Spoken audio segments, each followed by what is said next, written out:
You asked us some questions, so we're going to put our answers here.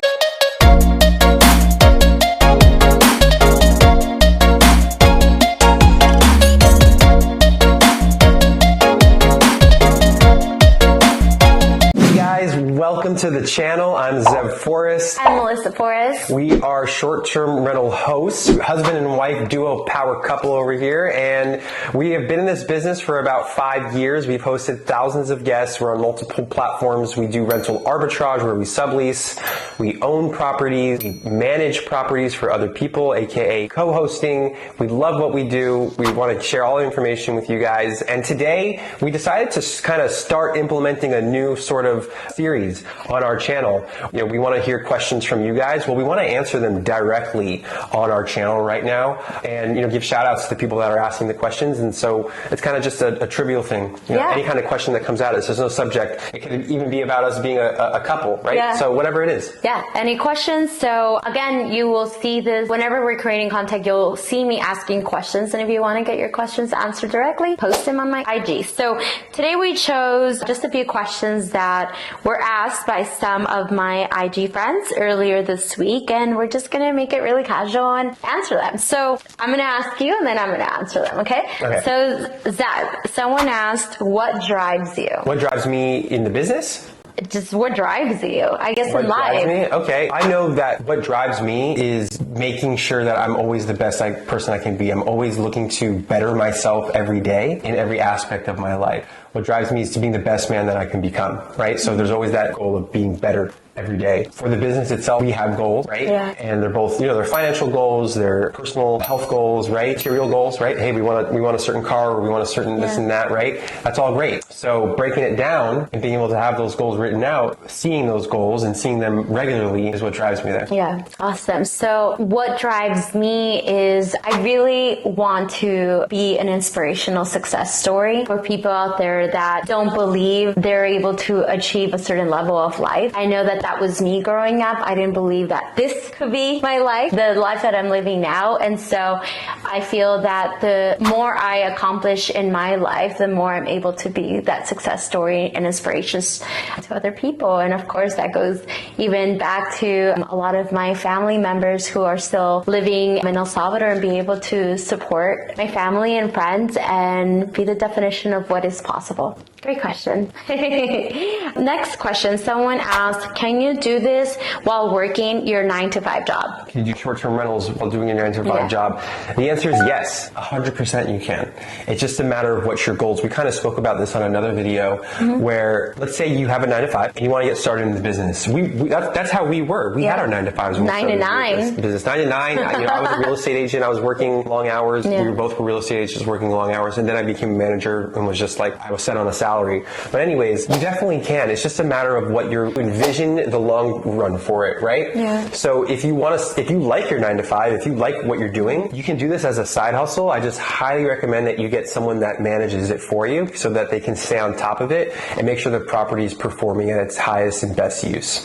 But he said, yeah, we actually have worked with a lot of students in the past that had a 9-to-5 and they were able to launch successful Airbnb businesses. But again, if you do have a 9-to-5 and you know nothing about the business, my recommendation is to get a mentor that could guide you through that process and what are those very important steps that you need to take when starting this business. And you're able to do that, between your 9-to-5, then you'll have a 5 to 10 and work on this business, but get guidance while you're working a 9-to-5 job. Next question. Next time I'll have names, maybe. Yeah, no, we're going to shout out the names. I didn't get the names, so I'm just answering the questions.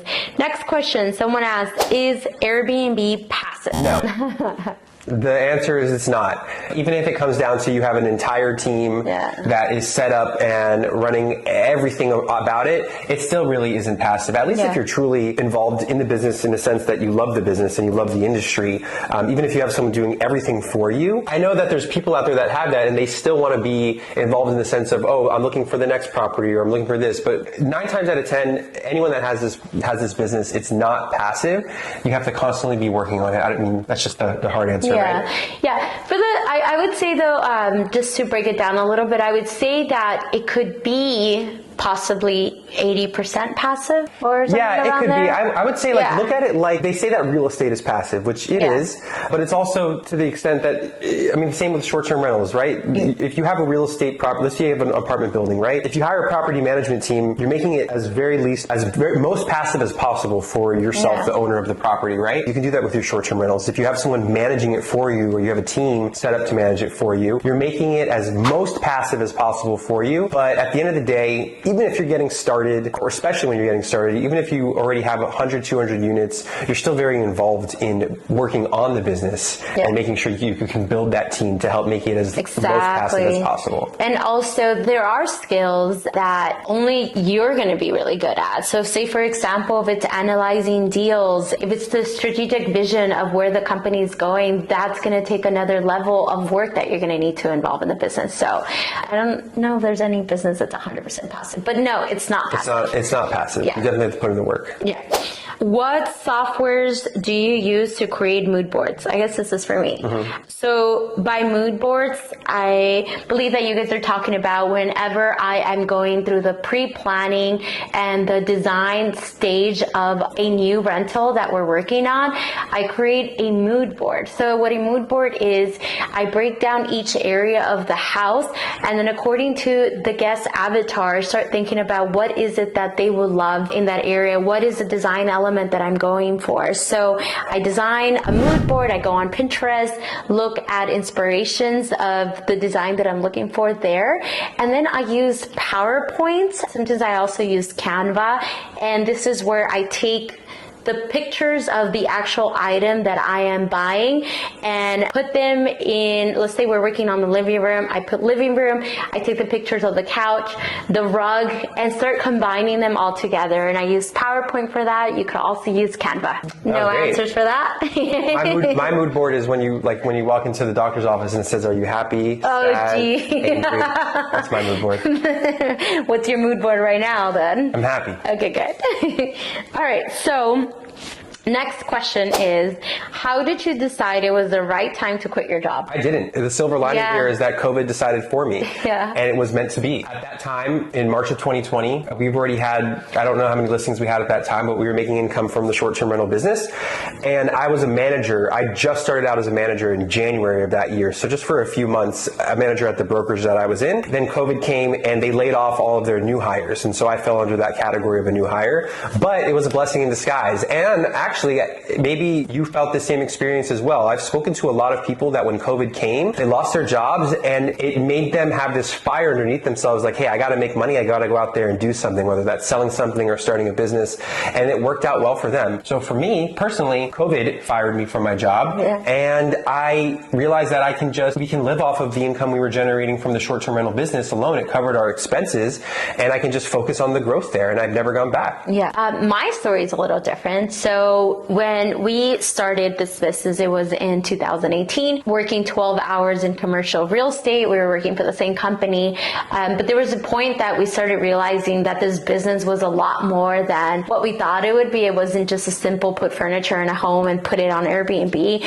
And we knew that we were committed to a life by design, a life of financial freedom, a life where we set our day-to-day and what that looks like. And we knew that if one of us didn't make, the sacrifices to put 100% into growing the business, that it wasn't going to go anywhere. So it was a very scary decision, because I know when we first got our first unit, we were doing good, but it wasn't enough to support, both of us. But I had to take certain sacrifices. We took certain sacrifices in our life, and I just quit. And it was one of those sayings, they say that when you really want to do something, you have to just burn the boats and never look back. And so I burned the boats, didn't look back, and went all in, and then everything just flowed together and never regret it. All right, so last question that we received is, what is the number one amenity that helps you stand out amongst the competition? That's a good question. There's not a specific amenity that we use. Like if you're talking about like, oh, do we have a movie theater or do we have a water slide? Nothing like that. It's design, in my opinion, is something that needs to be in the forefront of your head. How am I going to design this property? How am I going to make it stand out? If you ask any successful short-term rental operator or anyone that's growing their business successfully, it's always going to come down to design. They're going to say is to make you stand out for the property. Yeah. I would add to that, I would say that it's design, but without sacrificing the comfort. Exactly. Because there's so many times that there's a couch that I see, let's say it's on Creed and Barrow and it looks beautiful, or it's on Wayfair and it looks beautiful, but it doesn't mean it's comfort. And one of the things that we get really good feedback on and 5-star reviews on is that our home is so beautiful, but it's also so comfortable. So you don't want to sacrifice comfort when it comes to design as well. But I agree with you. There's not just one amenity that I feel specifically that we have. There's not one. Some amenities that I could think that stand out differently is, first of all, coffee. Yeah. I don't think everyone provides coffee. I think it's just a simple amenity that you can provide to people that are staying at your property is coffee. Also is, especially if you're trying to attract guests for a home that you're having families, a stroller, a pack and play, and a high chair are good amenities and to children's have. plates. Children's plates. Spoons. Those are good amenities that will help you actually stand out from the other properties for people that are visiting with families. Yeah. On that topic, we're also adding like the child locket that you want to have if you have stairs and stuff. And so there's just different things to consider. But again, this also goes back to your guest avatar. There's people that are in this business that just solely focus on Disney homes. So they have all these extravagant amenities, right? So it's really your brand. Our brand is families, corporate people, vacationers at a mid to high level lux. So we just provide beautiful and comfortable designed homes. And that's all. Is that all? That's all the questions? Yeah. Okay, great. If you guys have, I know you're going to have more questions. So whoever has any more questions, we're typically going to do it where you can actually put comments into this video with questions, and we'll answer them on the next video, or just directly with a comment, a reply to you, or how you've been doing it on Instagram, right? Yeah. It's easier if they post them when I ask them to post them on Instagram, so that way they're all in one page for me. And we're going to do this weekly at least, try to ask questions. We're going to shout out your name next time so that we know, hey, look, Bob, Billy, Jeanette asked us this question, here's your answer, and we can answer them directly and kind of do some candid questions. Yes. So, all right, that is the end of this Q&A table talk with Melissa and Zev, and we'll see you at the next one.